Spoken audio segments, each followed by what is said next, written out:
여러분, 우리가 사람의 가치를 연봉으로 따지는 세상이 된 지가 꽤 오래된 것 같습니다.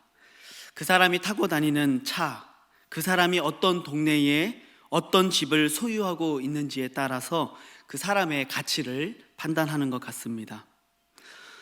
또는 내가 예수 믿는 사람이기 때문에 어떻게 적극적으로 내가 그런 가치관을 따라 살지는 않는다고 할지라도 소극적으로나마 대부분 사람들의 삶을 보면 이 소유에 따라 가치 판단을 하는 그런 삶을 살고 있는 것이 솔직한 우리들의 삶이라고 생각해요.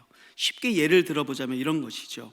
내가 누군가를 돈으로 판단하거나 그가 가진 것으로 판단하지는 않는다고 할지라도 내가 남들보다 소유가 적거나 내가 남들보다 학력이 낮거나 내가 남들이 다 갖고 있는 것들을 나는 갖지 못했을 때에 많은 사람들이 무엇을 느껴요? 열등감을 느끼거나 부끄러움을 느끼거나 이런 마음을 갖게 된다는 것이죠. 적어도 우리가 그래도 남들이 갖고 있는 이 정도는 갖춰야 한다라고 말하는 세상적 기준이 있다는 거예요. 그런 의미에서 보면은 적극적으로든 소극적으로든 대부분의 사람들은 소유에 따라서 사람의 가치를 판단하고 또 나 스스로의 가치를 판단하는 일들에 참 너무나도 익숙해져 있다라는 생각이 듭니다. 그런데 여러분, 사람들이 이렇게 외적인 것들로 자기 자신을 꾸미고 그것으로 자기 자신의 가치를 평가하는 데에는 이유가 있습니다. 그 이유가 무엇이냐면 인간이 죄로 말미암아 타락했기 때문에 그렇습니다. 외적인 것들로 자기를 감추고 드러내기를 원하는 것은 타락한 인간의 본능입니다. 그것을 어디에서 알 수 있냐면 창세기를 우리가 보게 되어지면 하나님이 인간을 창조하실 때에 하나님의 형상으로 만드셨어요. 그 말이 어떤 의미를 갖고 있냐면 사람을 딱 보면 누구의 영광을 보는 거예요? 하나님의 영광을 볼 수 있을 정도로 그가 얼마나 아름다웠는지를 우리가 가늠해 볼 수 있다는 거예요. 사람을 보면 그 사람의 형상 속에서 하나님의 아름답고 찬란한 영광의 광채를 볼 수 있었다는 거예요. 그렇기 때문에 그들은 아무것도 입지 않아도 아무것도 치장하지 않아도 있는 모습 그대로 너무나도 아름다웠다는 것이죠. 그래서 하나님이 그들을 창조하시고 그들을 보시며 뭐라고 말씀하세요? 보시기에 심히 좋았더라라고 말씀하셨죠.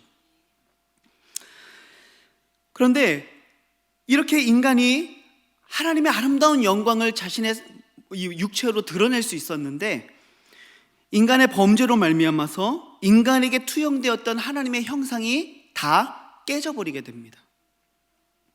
그래서 이전에는 자연스럽게 아무것도 입지 않아도 아무것도 치장하지 않아도 나타났던 하나님의 아름다움이 인간의 죄악의 추악함으로 바뀌게 되어지고요, 하나님의 그 아름다웠던 선함이 우리의 삶의 악한 인격과 삶으로 바뀌게 되어졌고요, 하나님이 주신 아름다운 생명의 빛이 사망의 그늘로 바뀌게 됐다는 것이죠. 그래서 우리의 죄로 말미암아 인간이 타락하고 변질되었다는 것입니다. 그래서 내가 갖고 있었던 아름다움을 잃어버리고 내가 타락하고 변질되게 되니까 그때부터 인간이 한 가장 본능적인 행동이 무엇입니까?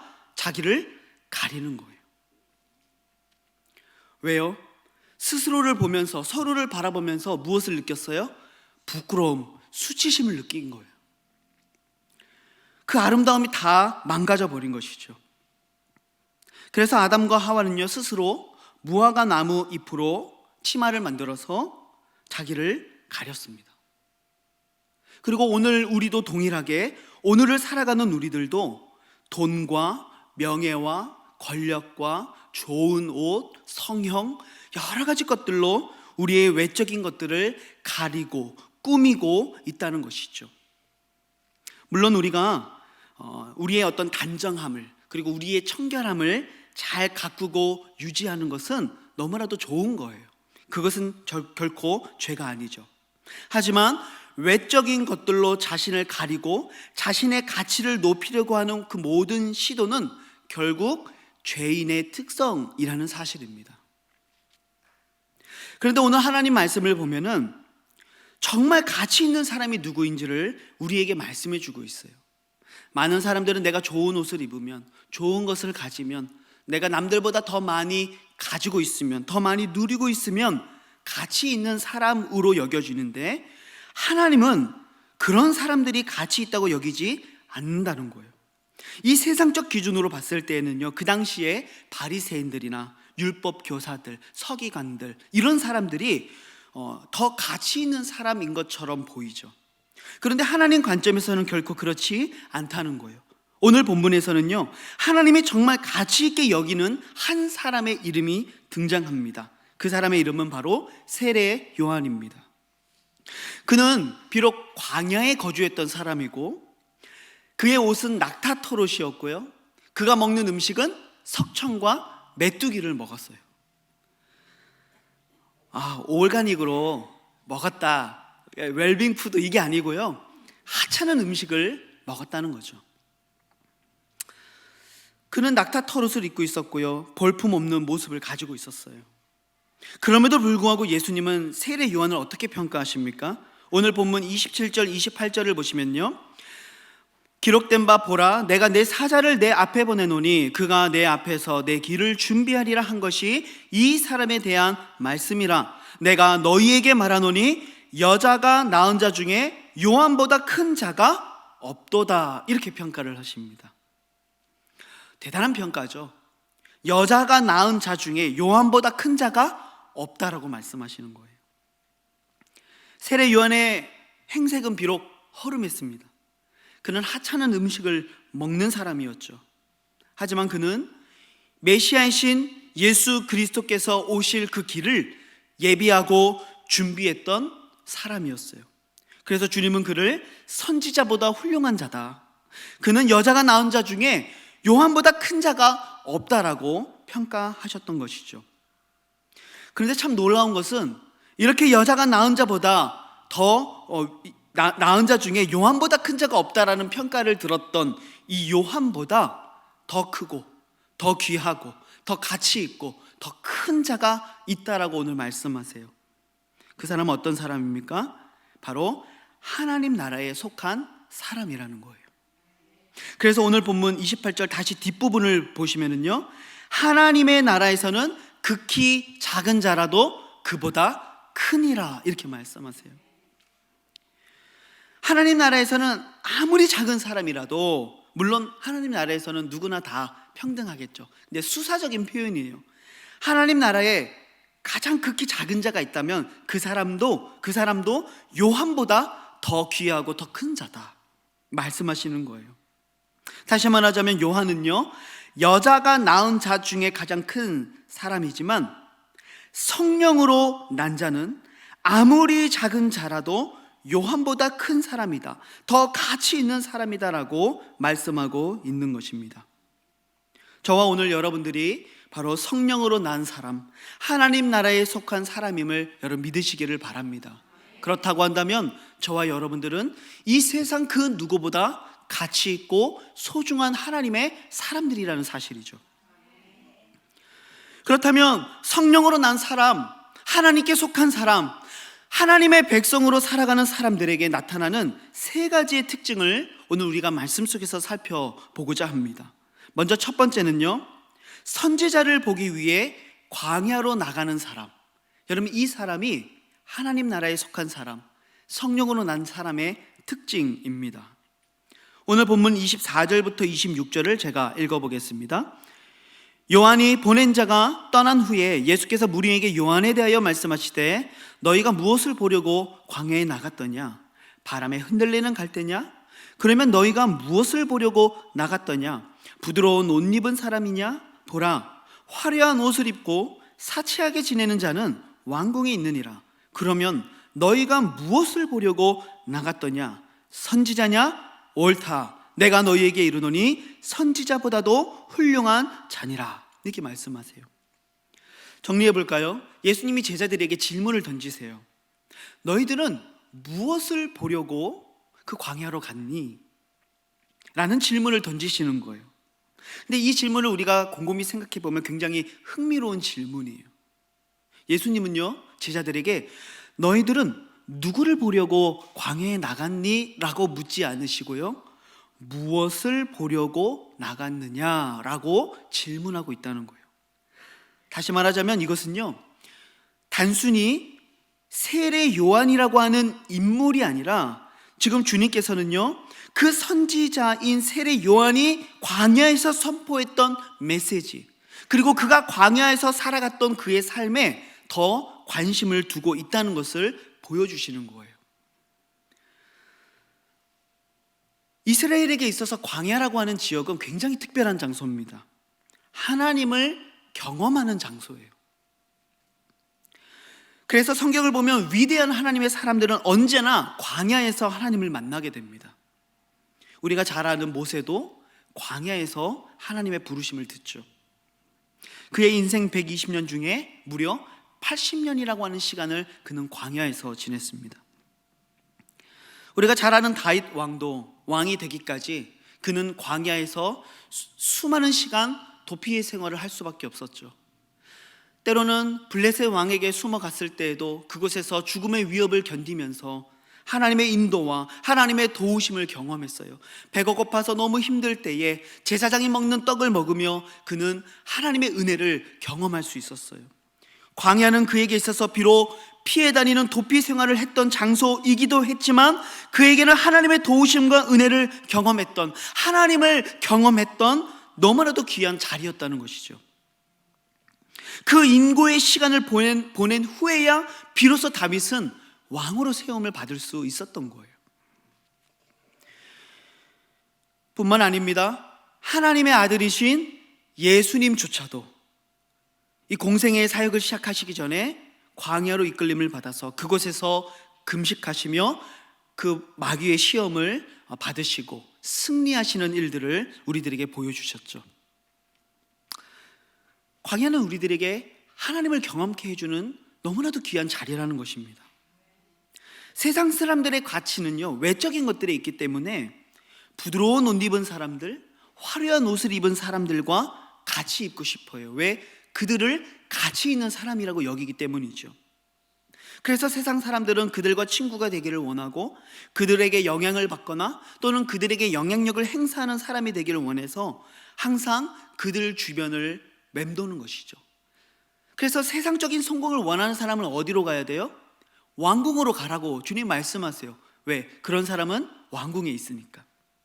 그런데 그런 사람이 아니라 정말로 하나님의 말씀을 경험하고 싶다면, 하나님의 사람으로 자라가고 싶다면, 하나님 앞에 쓰임받는 인생으로 살아가고 싶다면 어디로 가라고 말씀하세요? 광야로 가라고 말씀하시는 거예요. 왜? 거기에 선지자가 있기 때문에.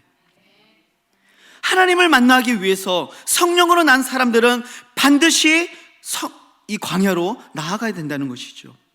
우리의 삶에 가장 가치 있는 것이 하나님의 말씀을 따라 사는 것이라고 한다면, 하나님과 교제하는 삶이라고 한다면 우리는 기꺼이 광야로 가야 합니다. 거기에 선지자가 있기 때문에 그렇습니다. 꽃길만 걷고 싶은 것은요, 죄로 타락한 모든 인간의 공통된 욕구입니다. 그래서 많은 사람들이 넓은 길, 많은 사람들이 찾는 길을 걸어가죠. 그 길은 어떤 길입니까? 쉬운 길이에요. 누구나 갈 수 있는 길이고요. 그래서 그 길을 걸어갈 때는 죄와 싸우지 않아도 됩니다. 무거운 전신 갑주를 입지 않아도 됩니다. 거기에는 함께 걸어갈 동무들도 정말 많아요. 왜? 다 그 길을 걸어가니까. 그래서 그 길을 걸어가면 나를 조롱하거나 나를 박해하는 사람도 없어요. 하지만 필경 그 넓은 길은 어떤 길입니까? 멸망으로 치닫는 길이죠. 하지만 생명의 길은 어디입니까? 바로 좁은 길이죠. 광야로 가는 길이에요. 비록 그 길은 사람들이 잘 찾지 않습니다. 왜요? 좁고 협착하기 때문이죠. 너무 힘들고 어려워요. 그 길을 걸어가기 위해선 때로는 피를 흘려야 되고요, 나 자신을 부인해야 되고요, 나의 십자가를 져야만 합니다. 원수를 용서해야 되고 사랑해야 되고요, 하나님의 말씀을 따라 살기 위해서 발버둥을 쳐야만 돼요. 뿐만 아니라 그런 삶을 살 때에 저 넓은 길을 걸어가고 있는 수많은 사람들이 우리를 조롱하고 때로는 박해하고 때로는 우리들에게 핍박하며 많은 피해를 입힐 수도 있어요. 하지만 그 길은 필경 생명으로 향하는 길입니다. 그래서 성령으로 난 사람, 하나님의 사람들, 하나님 나라의 백성된 사람들은 넓은 길, 좋은 길로 가려고 하지 아니하고 기꺼이 좁은 길, 바로 그 광야로 들어가서 거기에서 하나님의 의의 말씀을 경험하기를 사모하는 사람들이라는 사실이죠. 여러분, 정말 출세를 원하신다면 왕궁으로 가시길 바랍니다. 거기에서 부드러운 옷 입은 사람들, 화려한 옷을 입은 사람들을 사귀고 그들과 관계를 맺고 그들과 멤버십을 가져야 돼요. 하지만 하나님께서 보시기에 정말 가치 있는 사람이 되기를 원한다면, 여자가 낳은 자 중에 요한보다 더 큰 자가 없다고 말씀하셨는데 그보다도 더 큰 사람, 더 가치 있는 사람, 더 위대한 사람이 되기를 원한다면 그 사람은 기꺼이 광야로 가야만 됩니다. 그리고 그곳에서 하나님의 말씀을 경험하는 사람이 되어야 한다는 것이죠. 이번 한 주를 살아가면서 정말 가치 있는 사람, 하나님의 사람으로, 성령의 사람으로 난 자들로서 날마다 그 하나님의 말씀이 있는 광야로 기꺼이 나아갈 수 있는 은혜가 있기를 소망합니다. 힘들죠, 어렵죠, 나를 죽여야 되고 나를 낮춰야 되고 나를 희생해야 되기 때문에 그 길은 어려운 길입니다. 하지만 아무도 찾지 않는 그 길을 걸어가면 하나님은 반드시 우리에게 생명의 면류관을 주신다고 약속하고 있습니다. 그 사람이 하나님 보시기에 가장 가치 있는 사람이죠. 두 번째로 가치 있는 사람은요, 회개하는 사람입니다. 마태복음 3장 1절 2절 말씀에 보면은요, 세례 요한이 이렇게 선포했습니다. 세례 요한이 이르러 유대 광야에서 전파하여 말하되 회개하라, 천국이 가까이 왔느니라, 이렇게 선포하고 있습니다. 요한은 광야에서 무엇을 선포하고 있습니까? 죄사함의 복음, 천국의 복음을 오늘 선포하고 있습니다. 요한의 그 세례를 받았다라는 것은요, 그가 전하는 이 회개의 복음을 받아들였다는 것이죠. 회개했다는 것을 의미하는 거예요. 하나님 앞에서 진실되게 자기의 죄를 자복하고 회개함으로써 세례를 받아 천국 백성이 되었다라는 것을 의미하는 거예요. 그래서 그날 그 자리에서 수많은 사람들이 요한의 세례를 받습니다. 거기에는 어떤 사람들이 있었어요? 병자들도 있었고요, 과부도 있었고 고아도 있었고, 심지어 거기에는 세리와 같은 자들도 있었어요. 그런데 똑같은 광야에 있었지만 이 요한의 세례를 받지 않은 사람들이 있었습니다. 그 사람들 어떤 사람들이에요? 부드러운 옷을 입고 화려한 옷을 입고 있었던 바리새인과 율법 교사들, 사두개인과 같은 사람들이었어요. 그들은 광야에 있었지만 요한의 세례를 받지 않았습니다. 요한의 세례를 받지 않았다는 것은 뭘 의미하는 거예요? 그가 증거하고 있는 회개의 복음을 받아들이지 않았다는 거예요. 회개하지 않았다는 거예요. 그래서 바리새인들이 다가올 때 그때 요한이 뭐라고 선포했던 거예요? 마태복음 3장 7절에 보니까요, 요한이 많은 바리새인들과 사두개인들이 세례 베푸는 대로 오는 것을 보고 이르되 독사의 자식들아, 누가 너희를 가르쳐 임박한 진노를 피하라 하더냐. 여러분, 성령으로 난 하나님의 사람들은요, 바로 이 회개의 말씀 앞에 회개하는 사람들이죠. 요한의 세례를 받은 사람들이 바로 성령으로 난 자들이에요. 바로 요한의 세례를 받은 자들이 하나님 나라에서 지극히 큰 자라는 일컬음을 받게 되는 것이죠. 그런데 바리새인과 사두개인들은요, 오늘 요한의 세례를 거부했어요. 회개하기를 거부했다는 것입니다. 하나님이 진정 원하시는 것은 뭐예요? 죄인들이 하나님 앞에 자복하며 회개에 합당한 열매를 맺는 것, 하나님이 이걸 기뻐하시는 거예요. 하지만 바리새인들은 그걸 하지 않았던 거예요. 여러분, 요한이 바리새인들하고 사두개인들에게 세례를 주지 않은 이유는요, 그들이 밉거나 그들이 싫었기 때문이 아니에요. 그들이 회개에 합당한 열매를 맺으려 하지 않았기 때문에 그들에게 세례를 주지 않은 것이죠. 만약 바리새인이라도, 만약 사두개인이라도 그 자리에서 그 회개의 복음을 받아들이고 진정으로 회개했다면 그들에게 독사의 자식이라고 말하지 않았겠죠. 그들에게도 그 죄사함의 세례를 베풀었겠죠. 진정으로 하나님의 사람, 성령의 사람은 어떤 사람이에요? 그 회개의 복음을 받아들이는 사람이에요. 하나님의 말씀을 들었을 때 우리를 찌르고 쪼개는 그 하나님의 말씀을 받아들이고 회개하는 사람이 여러분 하나님이 보시기에 진정 가치 있는 사람이라는 사실입니다. 회개라고 하는 것은 믿음으로 하나님의 말씀 앞에 서는 자들에게 필연적으로 나타나게 되는 반응입니다. 다시 반복합니다. 회개는 믿음으로 하나님의 말씀 앞에 서는 자들에게 필연적으로 나타나게 되는 반응이라는 사실입니다. 왜 그런가 하면 히브리서 4장 12절 13절 말씀인데요, 제가 세 번역으로 읽어보겠습니다. 하나님의 말씀은 살아있고 활동력이 있어서 양쪽에 날이 선 그 어떤 칼보다도 더 날카롭습니다. 그래서 혼과 연과 관절과 골수를 찔러 쪼개고 사람의 마음속에 품은 생각과 뜻을 알아냅니다. 하나님 앞에서는 아무것도 숨길 수가 없습니다. 우리가 모든 것을 고백해야 할 그분의 눈 앞에는 모든 것이 벌거숭이로 드러나기 마련입니다. 이 하나님의 말씀은 살아있고 운동력이 있다고 얘기하죠. 그래서 이 말씀을 읽을 때 이 말씀은요, 우리의 혼과 영, 보이지 않는 것이죠. 관절과 골수, 이 또한 숨겨져 있는 것들이죠. 바로 우리의 마음속에 숨겨져 있는 그 모든 마음속에 품은 생각과 뜻을 다 알아낸다는 거예요. 드러낸다는 것이죠. 그리고 그 드러낸 것을 통해 우리가 죄인이라는 사실을, 우리가 하나님 앞에서 얼마나 많은 죄를 짓고 살아가는가를 드러내신다는 거예요. 그러니까 말씀을 믿음으로 읽고 받아들이는 사람은 반드시 무엇을 할 수밖에 없는 거예요? 회개할 수밖에 없는 거예요. 로마서 3장 20절에서도 이런 말씀이 있습니다. 율법의 행위로 그의 앞에 의롭다 하심을 얻을 육체가 없나니 율법으로는 죄를 깨달음이라. 이것이 율법의 기능입니다. 율법을 읽으면 읽을수록 무엇을 보게 돼요? 나의 죄를 보게 되어지는 거예요. 이것이 말씀의 아주 중요한 기능의 한 측면입니다. 말씀은 우리로 하여금 죄를 깨닫게 하죠. 말씀을 통해 우리가 얼마나 잘못 살아가고 있는지, 우리가 어떻게 그릇되어 살아가고 있는지, 어떻게 우리가 왜곡되고 변질된 인격으로 살아가고 있는지를 우리들에게 날마다 가르쳐 주시는 거예요. 마치 거울처럼 그 말씀으로 우리의 삶을 비춰주시는 것이죠. 빛으로 우리를 비춰주시는 거예요. 우리가 어둠 속에 있었을 때는 내 얼굴에 뭐가 묻어 있는지, 내 옷에 어떤 오물이 묻어 있는지 아무도 알지 못해요.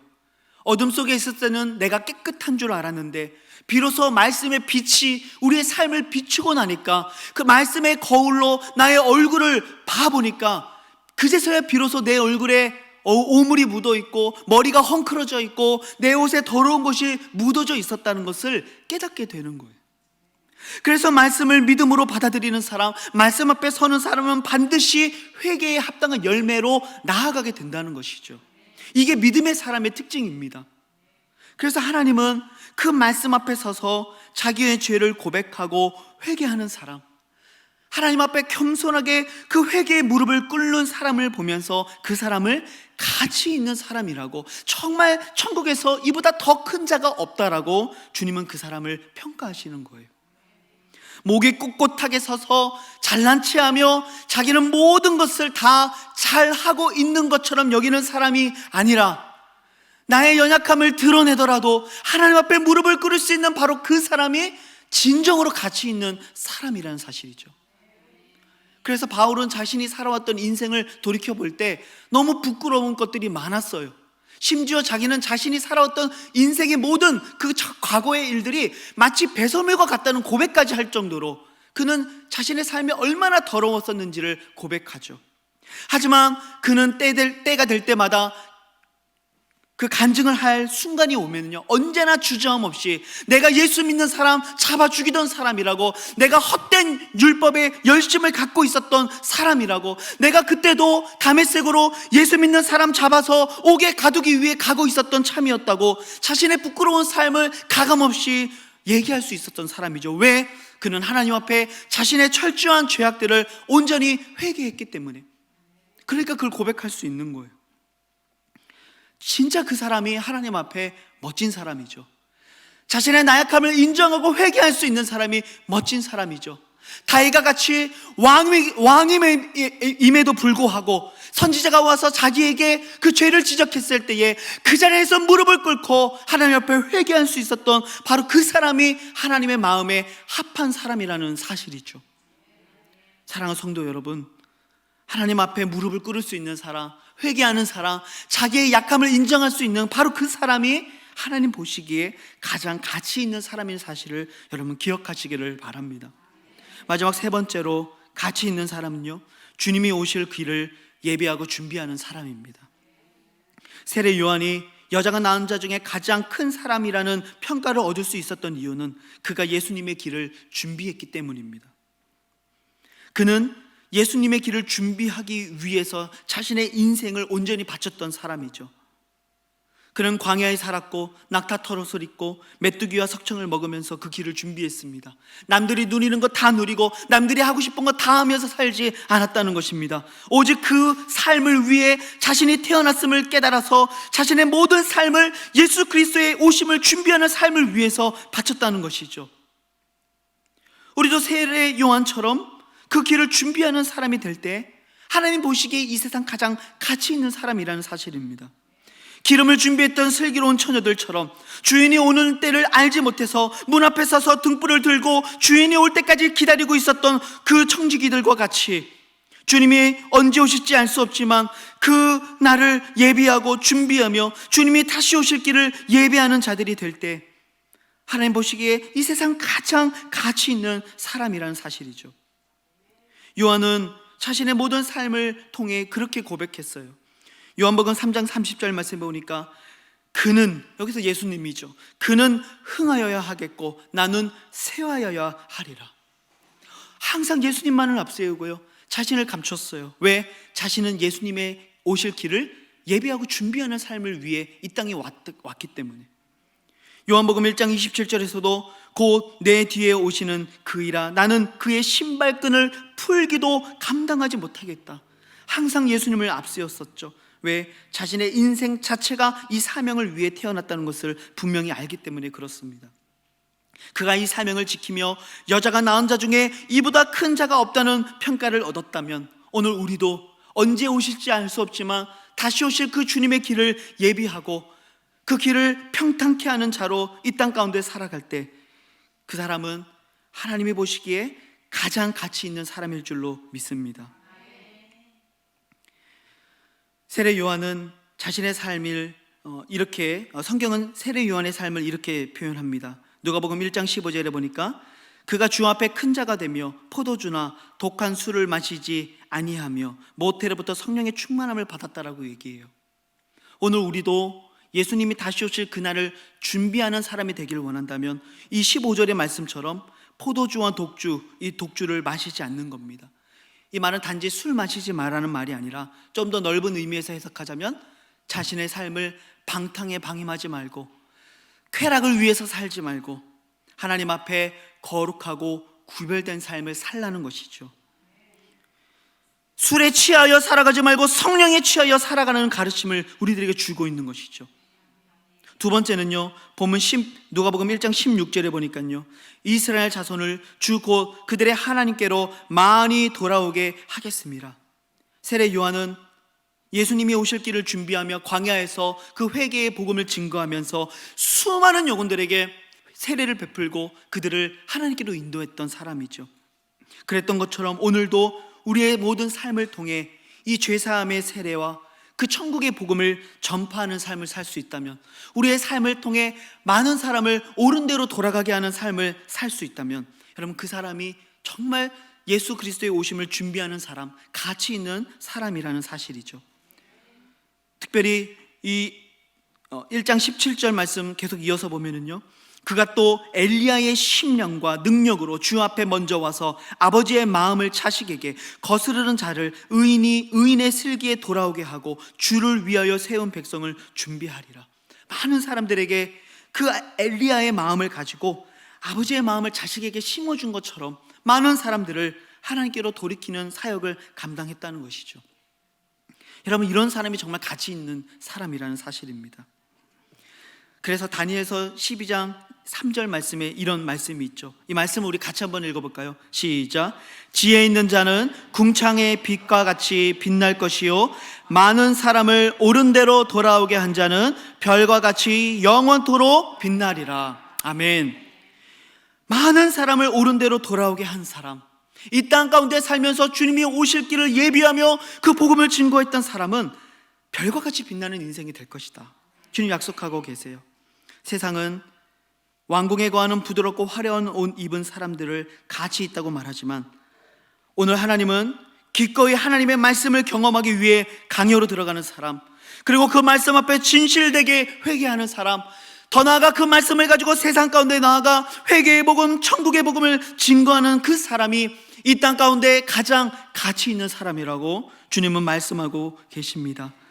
오늘 저와 여러분들, 특별히 오늘 헌신 예배를 드리는 우리 동남아 중화 다락방의 모든 순원들이 하나님 앞에 가장 가치 있는 인생을 살 수 있기를 우리 주님의 이름으로 축복합니다. 오늘 말씀을 생각하며 같이 한번 기도하기를 원합니다.